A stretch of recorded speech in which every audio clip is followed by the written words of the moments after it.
Praise the lord. ఈరోజు దేవుని వాగ్దానము, భూమికి ఆజ్ఞ ఇచ్చువాడు ఆయనే, ఆయన వాక్యము బహువేగముగా పరుగెత్తును.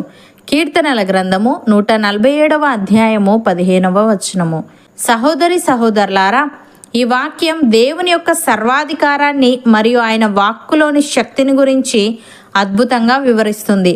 ఈ విశ్వమంతా దేవుని మాట మీద ఆధారపడి ఉంది. ఆయన ఒక్క మాట సెలవిస్తే చాలు, ప్రకృతి అయినా మనుషుల పరిస్థితులైనా తలవంచాల్సిందే. ఆయన ఆజ్ఞాశక్తిని, ఆ వాక్యం యొక్క వేగాన్ని ఈరోజు మనం ధ్యానిద్దాం. మొదటిగా భూమికి ఆజ్ఞ ఇచ్చేవాడు ఆయనే అని ఉంది. మనం నివసిస్తున్న ఈ భూమి, అందులోని సమస్తం దేవుని నియంత్రణలో ఉన్నాయి. రాజులు, అధికారులు లేదా ప్రకృతి శక్తులు తామే గొప్ప అని అనుకోవచ్చు, కానీ వీటన్నిటికీ పైన ఆజ్ఞాపించే ఒకే ఒక్క సుప్రీం పవర్ మన దేవుడు. సూర్యుడు ఎప్పుడు ఉదయించాలి, వర్షం ఎప్పుడు కురవాలి, భూమి తన కక్షలో ఎలా తిరగాలి అని ఆజ్ఞాపించేది ఆయనే. అలాగే మన జీవితంలోని పరిస్థితులకు కూడా ఆయనే ఆజ్ఞనిస్తాడు. భూమిని శాసించగలిగే దేవుడు మనకు తోడుగా ఉన్నప్పుడు ఏ శత్రువు లేదా ఏ ప్రతికూల పరిస్థితి మనకు హాని చేయలేదు. ఆయన ఆగు అని చెబితే మన మీదకు వచ్చే ఏ తుఫానైనా ఆగిపోవాల్సిందే. ఉదాహరణకు, సృష్టి అంతా కేవలం ఆయన మాట ద్వారానే ఉనికిలోనికి వచ్చింది. వెలుగు కలుగునుగాక అని ఆయన పలకగానే శూన్యంలో వెలుగు ప్రత్యక్షమైంది. ఆకాశ మండలం క్రింద ఉన్న జలాలు ఒకచోట చేరాలని ఆయన ఆజ్ఞాపించగానే సముద్రాలు ఏర్పడి పొడినేల కనిపించింది. అలాగే యేసుక్రీస్తు దోణిలో ఉన్నప్పుడు పెద్ద తుఫాను వచ్చి శిష్యులు భయపడినప్పుడు ఆయన చేసిన కార్యం దేవుని సర్వాధికారానికి నిదర్శనం. ఆయన లేచి గాలిని గద్దించి సముద్రంతో నిశ్శబ్దమై ఊరకుండుము అని ఆజ్ఞాపించగానే గాలి తగ్గిపోయి గొప్ప నిమ్మలం కలిగింది. ప్రకృతి తన సృష్టికర్త ఆజ్ఞకు లోబడింది. ప్రియులారా, మనం చూస్తున్న ఈ అనంతమైన విశ్వం, అందులోని గ్రహాల గమనం అన్నీ ఒక క్రమ పద్ధతిలో ఉన్నాయంటే దాని వెనుక ఒకే ఒక సర్వోన్నత ఆజ్ఞ ఉంది. శూన్యం నుండి వెలుగును రప్పించిన, పొంగుతున్న సముద్రానికి హద్దులు గీసిన, భీకరమైన తుఫానును ఒక్క మాటతో నిశ్శబ్దపరిచిన, అది కేవలం ఆయన ఆజ్ఞ ద్వారానే సాధ్యమైంది. అదే శక్తి ఈరోజు మన జీవితంలోని ప్రతికూల పరిస్థితులను కూడా శాసించగలదు. సృష్టిని శాసించే దేవుడు మన పక్షాన ఉన్నప్పుడు ఏ తుఫాను మనల్ని ముంచెత్తలేదు. ఆయన అనుమతి లేనిదే ఏ శత్రువు మన దరికి చేరలేడు. రెండవదిగా, ఆయన వాక్యము బహువేగముగా పరిగెత్తును అని ఉంది. దేవుడు ఒక వాగ్దానం చేశాడంటే అది నెరవేరడానికి ఏ అడ్డంకి ఉండదు. ఆయన నోటి నుండి వచ్చిన మాట భూమి చివరి వరకు అత్యంత వేగంగా పరిగెత్తుతుంది. అంటే ఆయన కార్యం చేయడానికి ఆలస్యం చేయడు. సమయం వచ్చినప్పుడు అది రెప్పపాటులో జరిగిపోతుంది. మనుషులు సహాయం చేయడానికి సమయం తీసుకోవచ్చు, కానీ దేవుని వాక్యం కార్యం చేయడానికి ఏ ఆటంకము లేక పరిగెత్తుతుంది. ఆయన నీ ప్రార్థన విన్న మరుక్షణమే పరలోకం నుండి సహాయము పంపగలడు. ఉదాహరణకు, శతాధిపతి దాసుని స్వస్థత దేవుని వాక్యం ఎంత వేగంగా ప్రయాణిస్తుందో చెప్పడానికి అత్యుత్తమ ఉదాహరణ. ఒక శతాధిపతి తన దాసుని స్వస్థపరచమని యేసుక్రీస్తును అడుగుతాడు. యేసు ఆయన ఇంటికి వస్తానన్నప్పుడు ఆ శతాధిపతి, ప్రభువా, నీవు నా ఇంటిలోనికి వచ్చుటకు నేను పాత్రుడను కాను, నీవు మాట మాత్రము సెలవిమ్ము, అప్పుడు నా దాసుడు స్వస్థపరచబడును అని అంటాడు.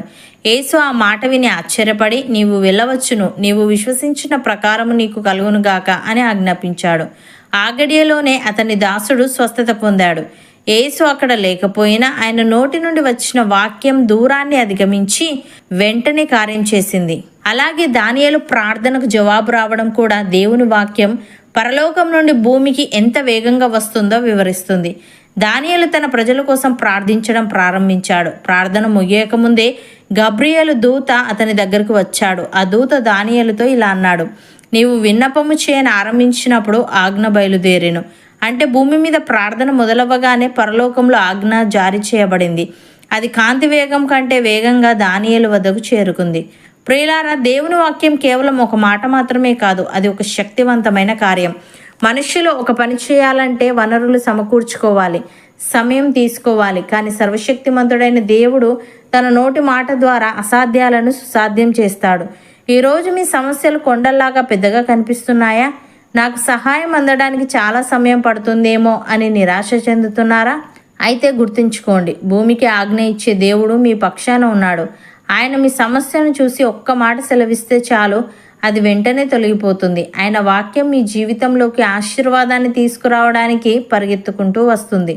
మీరు చేయాల్సిందల్లా ఆ వాక్యాన్ని నమ్మడమే. మనుషుల వైపు చూడడం మానేసి ఆయన నోటి నుండి వచ్చే ఆజ్ఞ కోసం కనిపెట్టండి. ఆయన మీ కన్నిటిని తుడిచి మీ వ్యాధులను స్వస్థపరిచి మీ కుటుంబంలో అద్భుతమైన మార్పును వేగంగా తీసుకువస్తాడు. ఈరోజు ఆ శక్తివంతమైన వాక్యం మీ గృహంలో అద్భుతాలు చేయునుగాక. అవును అన్నవారు నాతో పాటు ప్రార్థనలో ఏకీభవించండి. పరిశుద్ధుడా, ప్రేమగల తండ్రి, భూమికి ఆజ్ఞ ఇచ్చువాడవు నీవేనని, నీ వాక్యము బహువేగముగా పరుగెత్తునని, ఈ విశ్వమంతా నీ మాట మీద ఆధారపడి ఉందని నీవు ఒక్క మాట సెలవిస్తే చాలు ప్రకృతి అయినా మనుషుల పరిస్థితులైనా తలవంచాల్సిందేనని సెలవిచ్చావు. తండ్రి నీకు స్తుతులు.